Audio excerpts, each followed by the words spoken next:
Hey, how different has it been just with Les not being around the complex and being at practice and that type of thing? It's different. Anytime the captain of your ship, anytime your leader isn't visible, it's different. But we're going to do everything we can to make it as normal as possible.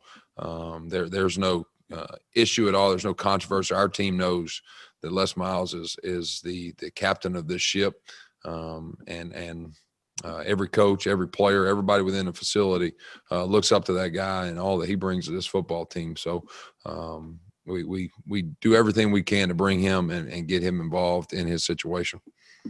Can you give us kind of an overview evaluation of how each of the three quarterbacks have played so far? I think in 3 games we've played all 3 of them, and because of injury, because of other reasons, I don't think anybody's lost a job. But what I tell them every day is that nobody's really went out there and won the job.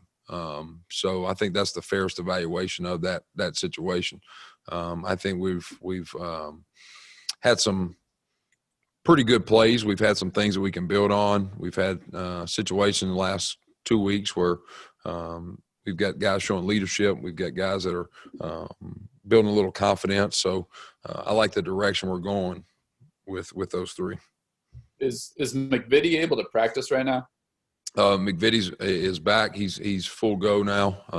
And another probably striking bit of information that we don't get much of here, but we gave Miles Kendrick the nod. We told him that he's our guy this week, and so we can start. We named him a captain because of the way that he practiced last week. He's doing a great job, but it's not that the other 2 are not doing a good job. It's just Miles Kendrick has earned a spot this week, so we're going to go with Miles Kendrick. So Kendrick will start at West Virginia, but other guys are kind of maybe not as involved as they might have been. Will it be McVitie not subbing in as he was in week 1? Will you guys just play one quarterback?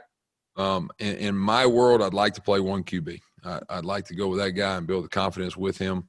But in the crazy 2020 and the COVID pandemic situation, you have got to have 2 and 3 ready. Your 3 has to probably get more reps than he's ever gotten before because of COVID. So you both of those guys got to be ready to go. Have you guys had any conversations about what game day might look like if Coach Miles weren't able to make that trip to West Virginia? I'm going to get a little bobblehead Coach Miles and put him on my shoulder. That way I feel like he's still talking in my ear right there. But no, we haven't had that conversation yet. I think that's something that the higher ups are probably trying to figure out at this moment, but we're planning on him being there with us. So. Hey, Coach, how difficult is it? I got a couple questions. Number one, how difficult is it when you're jockeying back between 3 quarterbacks, especially through the beginning of the year? And then also, I know you've just been the OC this year. You got Emmett Jones as a passing game coordinator. What's it like working with him? To answer both of those questions, it's tough to handle a QB room that has been nicked up, banged up. I've had 2 injuries in the room that have held guys out. You're trying to build some continuity. You're trying to establish a new offense in really year 1 of a system coming out of a pandemic. So it's been tough, but we're not complaining about it. We just got to show up, and we got to put our hard hat on, and we got to get better every day. The other thing, Emmett comes from a different tree than I come from. So it's been refreshing. It's been great because I come from the SEC, Gus Malzahn, run the ball downhill, RPO off of it. Coach Jones comes from the Texas Tech air raid kind of world. So just to kind of bring those worlds into the one, it has really helped out and been good for us, and really opened up our passing game a little bit more. Coach, can Daniels practice this week? Daniels has done some things. We kind of was light with him last week. And then he performed really well this past Saturday in our dodgeball and wiffle ball tournament. So it appears that Daniels may be able to be a little bit more lively this week. Hey, with that wide receiver group, I mean, I know they have kind of big expectations for themselves, and they probably haven't been as productive as they wanted to be. How have they kind of dealt with how the season's going for them? It's frustrating. It's frustrating to all of us, but it's been in a good frustration. It's been in a seeing what we can do to improve the whole team and improve the room. And those guys are showing up. They're working. Those guys are getting behind our quarterbacks and loving them up, saying, "Hey, we believe in you guys."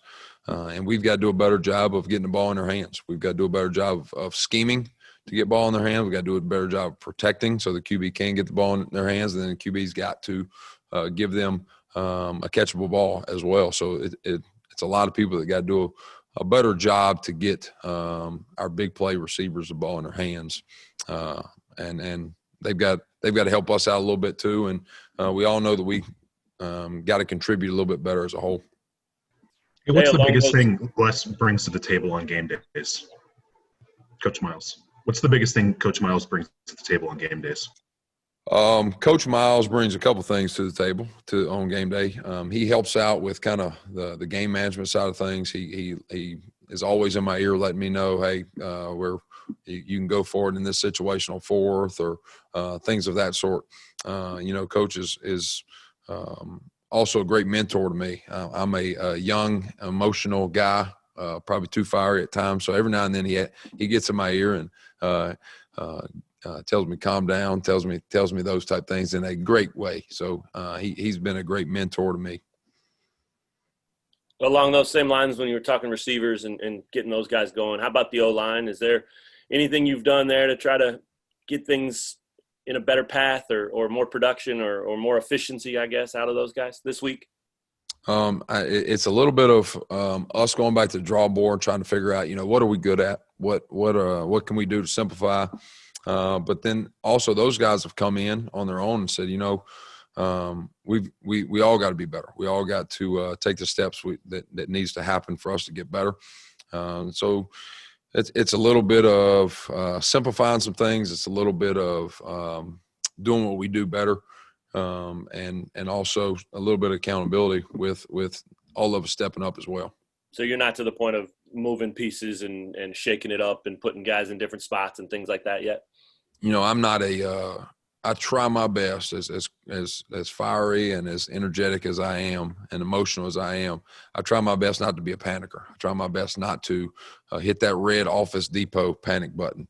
And I want our guys to know that we still believe in them. We got confidence in them, and we're going to coach them up. We're going to give them the best that we got every single day, and get the best out of them as well. I think that's one of the great traits of coaches is getting the most out of your kids. So that's what we're going to sell out to this week. You guys got time for one more from Coach Dearmon?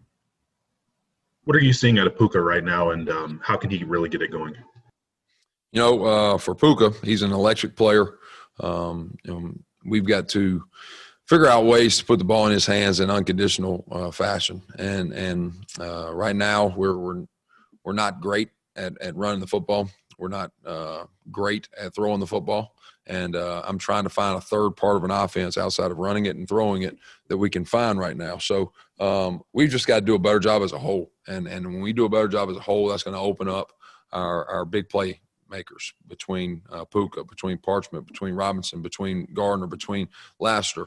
And if all 11 of us, and you include the coaching staff, 5 coaches there, if all 16 of us do a better job, I think it's going to open up more of the offense.